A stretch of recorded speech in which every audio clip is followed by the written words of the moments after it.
வந்து முக்காரி எடுத்து போடுறா. ஏண்டா கண்ணு தோட்டத்துக்கு வந்துருக்க, வீட்டுக்கு வந்துருக்கலாம்ல. அப்படி என்ன தலை போல சேதி. இந்த பையன் சின்ன ஜெருசு எதுவும் தெரியாதனமா சுடுஃபுல்லாதவளை சுட்டு போட்டான். அண்ணா என்ன சமூகா ஐயன் ஒரு அம்மாவோட நாள் 500 பவுன் வீட்டில் சும்மா கிடக்குதுல்ல. அதே அந்த பிறந்தவளுக்கு கூட வச்சுக்கிட்டு அப்புறம் என்ன ஒரு வீட்டுக்கு பின்னால 300 ஏக்கர் இருக்குதுல்ல, அதை இனியே வச்சுக்க.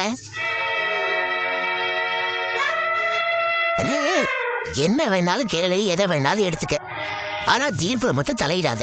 அப்புறம் நாயை செத்து போடும், நல்லா இருக்காது. சரிங்கண்ணா, நீங்க இப்படித்தான் சொல்லுவீங்கன்னு எனக்கு நல்லாவே தெரியும். நீதி வழங்கும் போது அண்ணன் தம்பி சொந்தம் பந்தம் பணக்கார ஏழை எதையுமே பார்க்கக்கூடாது.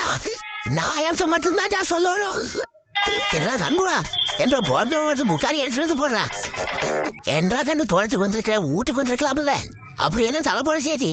இந்த பையன் சின்னஞ்சிடுச்சு ஏதோ தெரியாதனமா சுடுஃபுல்லாதவளை சுட்டு போட்டான். அண்ணா என்ன சமூகா ஐயன் ஒரு அம்மாவோட நாள் 500 பவுன் வீட்டில் சும்மா கிடக்குதுல்ல.